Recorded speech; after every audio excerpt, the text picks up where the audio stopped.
Now, next third point is C#.NET is a most important point.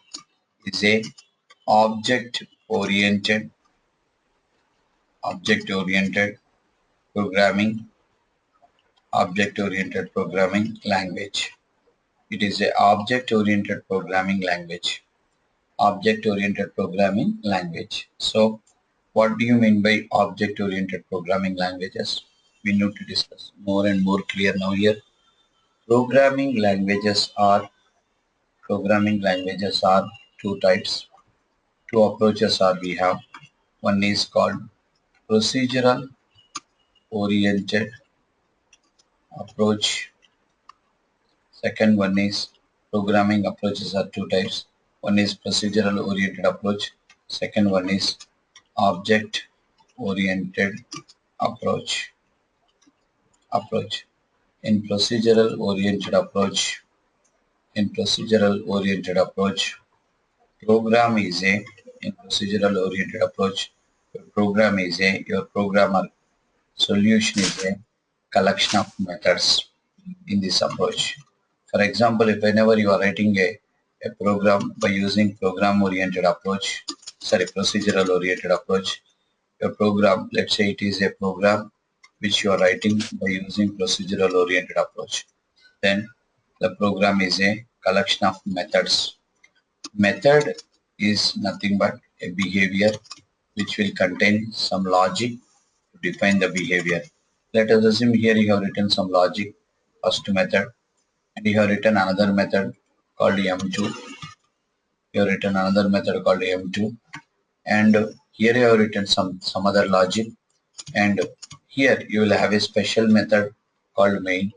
Main is nothing but program execution starts by main, program execution controlling by main, and program execution stop by main. You can observe total, this is your program block. In that you have first method and second method, and it is called a special method. Why it is called a special method? Because sorry, when you run this program, first the program execution starts by main, like main door for your house, like that. Entry, exit, control from this method. So starts from main. That's why whenever you want to invoke any method, you have to invoke from the main. Here I am calling M1, here I am calling M2. Then how this program will execute exactly? Whenever you run the program, first control will execute main, and it will come to main method. It will start from opening brace, then it will invoke M1. Here control will go to M1 and will execute M1 and will come back. Then after this control will execute M2. Here control will go to M2 and will execute and it will come back. Once it is encountered the closing brace of the main method, then it will understand the program execution is completed. So whenever you have written a program by using this approach, that programming language is called as procedural oriented approach. That is following procedural oriented approach. That programming language is called procedural oriented programming languages. Have you seen anywhere this programming language, this approach in any language, guys? C program. Yes. C is following this approach. Due to that reason, you can say C language is a procedural oriented programming language. Into the industry, first this approach came due to the some limitations, and second approach came. That second approach is nothing but object oriented approach. In this approach, your program is a collection of classes. Your program is a collection of classes. Class is a collection of methods. Whenever you are writing a program in this approach, in this object-oriented approach, you have to represent your methods in the class. To define a class, we'll use a keyword called class. C1 is the class name. There you have to represent your methods. Let us assume same M1, same M2. If you want to define, no doubt, you should define within the some class. Here I am writing all these two methods within a class called C1. Here you can observe one important point. This is your program block. C1 is the name of the class. Class is a keyword. Class is a collection of methods. The methods, whatever you want to define, you should be defined within the some class. So here M1 and M2 are the methods which are member methods of C1 class. Finally, you can say C1 is a collection of two methods. And here you are writing defining another class called C2. But in this programming approach also, you will have a special method called main. Let us assume here main is part of C2. Main is part of C2 class, and in this approach also program execution starts by, because here also main is a special function. Here also main is a special function because program execution starts by main and controlling by main, and program execution stop by main. Finally, guys, in this approach, when you return program, your program is a collection of classes. Right now we have how many classes in this program? How many classes? Two classes. Two classes. First class is C1. C1 class contain how many methods?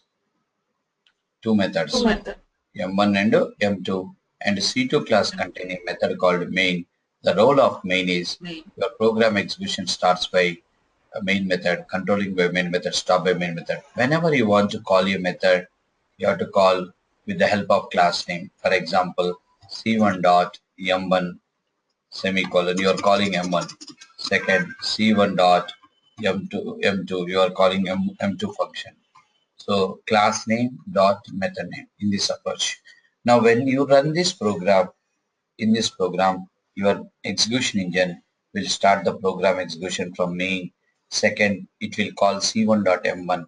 Your control will go to C1 class and will execute M1 and will come back. Then C1.M2. Again, it will go to C1 class, will execute M2, will come back. Once it is encountered the closing brace of the main method, then it will understand program execution is completed. So that is a story about object-oriented programming approach. A programming language which will follow this approach, the programming language is called object-oriented programming language. So where you have seen this approach in which languages according to your academics? Huh? C, Java. C++, Java. C++, Java, C++, Java, Java, and all .NET languages called C#.NET, VB.NET, VB.NET, and so on and so on. All these languages are following this object-oriented approach. Due to that reason, all these languages are called as object-oriented programming language. Due to that reason, we have given a statement here that is C#.NET is a object-oriented programming language. Now onwards, whenever you have seen any C#.NET program, you should not surprise. You should see this approach. It means you should not surprise by seeing the classes. No doubt about that. Every program will contain collection of classes. Due to that reason, after we have done 1 week classes, we will go to a concept called object-oriented programming concepts. We will go in depth of oops there. There you will understand what is class, why importance of class, all these things. That is the last feature of the important feature. Last means I'm just sharing important features of C#.NET. You can say this is the first feature. You can say, and you can say this is the second feature. To learn any programming language, minimum basic features we should understand.